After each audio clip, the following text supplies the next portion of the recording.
ഇവന്റെ കുഞ്ഞമ്മയുടെ പത്രം ഓടുമല്ലരെ ഈ നാട്ടിൽ നിന്ന്. കുറുവാസനം ജോസഫിന്റെ കള്ളസാക്ഷ്യം അച്ചടിച്ച് വിതരണം ചെയ്യുന്ന കൂറക്കടലാസും വിശുദ്ധ വേദപുസ്തകവും ക്രൈസ്തവ ജീവിതവും തമ്മിൽ എന്താണ് ബന്ധം? വിശുദ്ധ കന്യമറിയാമും ജോസഫിന്റെ കുറുവാസനം കുഞ്ഞമ്മയും തമ്മിൽ എന്താണ് ബന്ധം? ജോസഫിന്റെ പൈശാചിക കേന്ദ്രത്തിന്റെ പരസ്യപ്രചരണാർത്ഥം ഒരു പത്രം അച്ചടിച്ച് അത് കുറുവാസനത്തിൽ വന്ന് പൈശാചിക ഉടമ്പടി എടുക്കുന്ന മുണ്ണകളെ കൊണ്ട് വിലയ്ക്ക് മേടിപ്പിച്ച് അത് വിതരണം ചെയ്യിച്ച് അത് വായിച്ച് അവിടെ എത്തുന്ന മുണ്ണകളെ കൊണ്ട് വീണ്ടും പത്രം വിലയ്ക്ക് മേടിപ്പിച്ച് അവരെ കൊണ്ടത് വിതരണം ചെയ്യിച്ച് ആളെ കൂട്ടുന്ന പൈശാചികനാണ് ഈ കുറുവാസനം ജോസഫ്.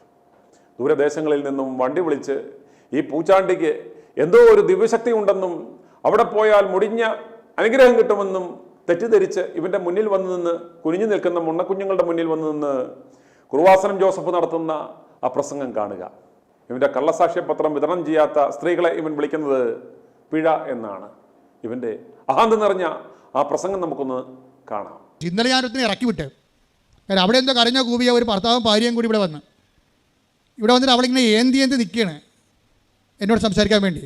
അപ്പോൾ ഇവൾ വന്നപ്പോൾ തന്നെ എനിക്ക് പക്ഷേ എന്തൊരു പിഴയാണല്ലോ പരിപാടി എന്ന് ഞാൻ അപ്പോൾ ഉടനെ ഞാൻ ചീട്ടെടുത്ത് നോക്കിയപ്പോൾ 15 ദിവസം ആയിട്ടുള്ളൂ ഉടമ്പടി എടുത്തിട്ട്. അച്ഛനെ കാണാനുള്ള ചീട്ട് അവളെ ഇവിടെ നിന്ന് ഒപ്പിച്ച്. അപ്പോൾ അങ്ങനെ വരുമ്പോൾ ഞാൻ കളി കണ്ടപ്പോഴത്തേക്ക് മനസ്സിലായി ഇത് കള്ളക്കണ്ണീരാണെന്ന് വെച്ചാൽ. ഞാൻ പറഞ്ഞു നിൻ്റെ പത്രം തേടി, നിൻ്റെ പത്രം ഇരിപ്പുണ്ട്, അല്ല മരി വെച്ചിരിക്കണേ പൂട്ടിയിരിക്കുക, എന്നെ കാണാൻ മതിരിക്കുക, പൊടിയൊന്നും. അപ്പോൾ അതിനെ പൊക്കി വിട്ടാ ഭർത്താവിനും ഭാര്യനെ. എന്താ കാര്യം വെച്ച് കഴിഞ്ഞാൽ അതായത് ഇവൾ ദൈവത്തെ പറ്റിക്കുകയാണ് ശരിക്കും ചെയ്യണേ. ഉടമ്പടി എടുത്തപ്പോൾ അവൾക്ക് തീഷ്ണത ഉണ്ടെങ്കിൽ തീർച്ചയായിട്ടും നമ്മൾ കണ്ടിട്ടുണ്ട് ആൾക്കാരെ മുടന്തിയായിട്ടുള്ള മക്കൾ പോലും ഉടമ്പടി എടുത്തിട്ട് മുടന്തി കൊണ്ടുപോയി 3 ദിവസത്തിന് പത്രം എല്ലാം കൊടുത്തിട്ടുള്ള ഉടമ്പടി സാക്ഷ്യം ഞാൻ കേട്ടിട്ടുണ്ട്. ഇവർക്ക് നല്ല ആരോഗ്യമുണ്ട്. പക്ഷേ ഇവളുടെ വിചാരം എന്താണെന്ന് വെച്ച് കഴിഞ്ഞാൽ ഉടമ്പടി എനിക്ക് അറിയാവുന്നവർക്ക് കൊടുക്കണ്ടേ, അറിയാൻ പാടില്ലാത്തവർ കൊടുത്താൽ അവർ വല്ലതും എന്നെ പറഞ്ഞാൽ എന്ത് ചെയ്യും? ഇപ്പം നമ്മുടെ വീട്ടിൽ ചോറ് തന്നില്ലെന്ന് പറഞ്ഞുകൊണ്ട് അടുത്ത വീട്ടിൽ പോയി നക്കാൻ പോയിട്ടില്ല, അതാ വിഷയം. അത് പ്രശ്നമാണ്. നിങ്ങൾക്കൊരു കാര്യം നടന്നില്ലെന്ന് പറയുമ്പോൾ നീ കളം മാറ്റി ചവിട്ടും. ആ ഉടമ്പടി ശരിയായില്ല, എന്നാൽ പിന്നെ അന്തോണിസിൻ്റെ അടുത്ത് പോയി നൊവേന കൂടിയേക്കാന്ന് പറയും. അവിടെ വെച്ച് എൻ്റെ കാര്യം തീരുമാനമാവും. അവിടെ വിഷയം എന്താണ്? എന്താ കാര്യം? നീ അവൻ പറയണ പോലെ ചെയ്യണേ, അവൻ പറയണ പോലെ ചെയ്യല്ലേ, ചെയ്യാൻ നിനക്ക് പറ്റത്തില്ല. അതുകൊണ്ട് നിങ്ങൾ എന്ത് ചെയ്യും? പാട്ടുപാടി നടക്കും. നിത്യസഹായ മാതാവ് ആന കൂന എന്നൊക്കെ പറഞ്ഞ് പാടിക്കൊണ്ട് നടക്കും. ആ പാട്ടുപാടിയെ തീരത്തില്ല. ചില കാര്യങ്ങൾ പാട്ടുപാടി തീരത്തില്ല. എന്താ കാര്യം? പറഞ്ഞിരിക്കണത് അവൻ പറയണ പോലെ ചെയ്യാനാണ്. ചെയ്യാന്ന് വെച്ച് കഴിഞ്ഞാൽ നിങ്ങൾ എനിക്ക് ഭൂമിയുടെ അതിർത്തികൾ വരെ സാക്ഷികളായിരിക്കും. അല്ല പ്രാർത്ഥനക്കാരായിരിക്കും എന്നല്ലേ, നിങ്ങളെനിക്ക് സാക്ഷികളായിരിക്കും. ജീവിതം കൊണ്ട് ക്രിസ്തുവിന് സാക്ഷ്യം വഹിക്കണം. അപ്പോൾ ഇതിൻ്റെ പ്രഥമ നിലപാട്, വിശ്വാസത്തിൻ്റെ പ്രഥമ പാഠങ്ങൾ പിന്നിടണം. ഓർക്കുക, ഇന്ന് കേരളത്തിൽ ഏത് അലവലാതിക്കും ഇതുമാതിരി ഒരു അളിഞ്ഞ നൈറ്റിയും ഇട്ട് ഇതുപോലെയുള്ള പൈശാചിക കേന്ദ്രങ്ങൾ നടത്താം. കുറുവാസനമെന്നോ കുഞ്ഞമ്മയുടെ ആലയമെന്നോ ഒക്കെ പേരും കൊടുക്കാം. കള്ളസാക്ഷ്യ പത്രങ്ങൾ ഇറക്കാം, അത് വിലയ്ക്ക് വിൽക്കാം, അത് വിറ്റില്ലെങ്കിൽ ആരെയും ഇതുപോലെ അധിക്ഷേപിക്കാം. ജോസഫേ, നീ ഒരു ലോഡ് പത്രമടിച്ച് നിന്റെ കുഞ്ഞമ്മയും കൂടെ കൂട്ടി ഇത് വീടാന്തരം കയറിക്കൊണ്ട് കൊടുക്കരുതോടാ ജോസഫേ. ഈ പാവങ്ങൾ പണം നൽകി നിന്റെ കള്ളസാക്ഷ്യം മേടിച്ച് നാടായ നാടൊട്ടുക്കും കൊണ്ട് വിതരണം ചെയ്തെങ്കിൽ മാത്രമേ നിന്റെ കുഞ്ഞമ്മയുടെ അത്ഭുതങ്ങൾ നാട്ടുകാരറിയുകയുള്ളൂ.